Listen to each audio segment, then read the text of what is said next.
Uşaq pulu tənbəllik yaradır.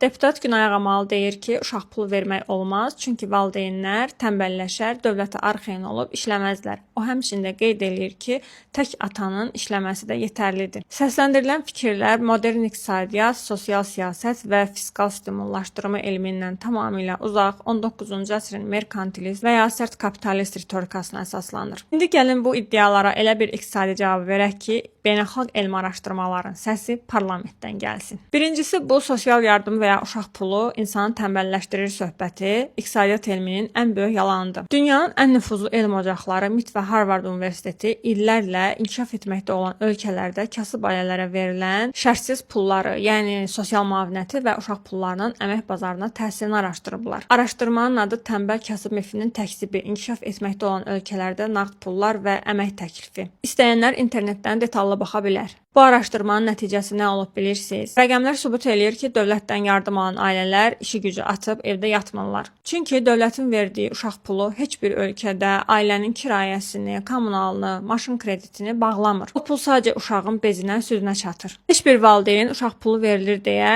işini gücünü atıb evdə yatmaz. Çünki bu iqtisadi baxımdan mümkün deyil. Keçək ikinci məsələyə. Bir atanın işləməsi kifayətlə yanaşması.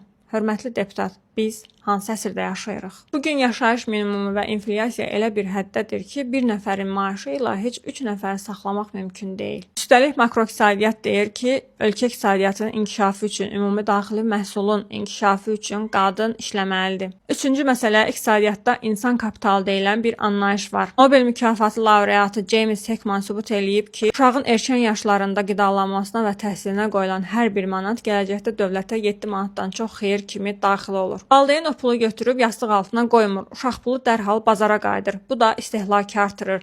Yəni dövlətin verdiyi uşaq pulu dövr eləyərək yenidən vergi kimi dövlətə qayıdır. Və ən sonuncusu deyir ki, insanlar dövlətə arxayın olub uşaq doğmasın. Axı hazırda bütün dünya demoqrafik böhranla, əhalinin qocalması ilə mübarizə aparır. Əgər gənc nəsil doğulmasa, 20-30 il sonra bu ölkənin büdcəsinə kim vergi ödəyəcək? Siz deputatların pensiyasını gələcəkdə kim ödəyəcək? Dövlətlər insanların məhz dövlətə arxayın olub uşaq doğması üçün proqramlar hazırlayır. Çünki bu milli təhlükəsizlik məsələsidir. Xülasə, müasir makroiqtisadiyyat sübut eləyir ki, insanlara verilmiş şərtsiz müavinətlər onları tənbəlləşdirmir. Əksinə, yoxsulluq tələsində sıxılıb qalmış ailələrə bir tramplin rolunu oynayaraq onları iqtisadiyyata aktiv istehlakçı və işçi kimi qaytarır. Siz necə düşünürsünüz? Sizcə həqiqətənmi insanlar sosial müavinət və ya uşaq pulu alsa tənbəlləşərlər? Şərhlərdə müzakirə edək.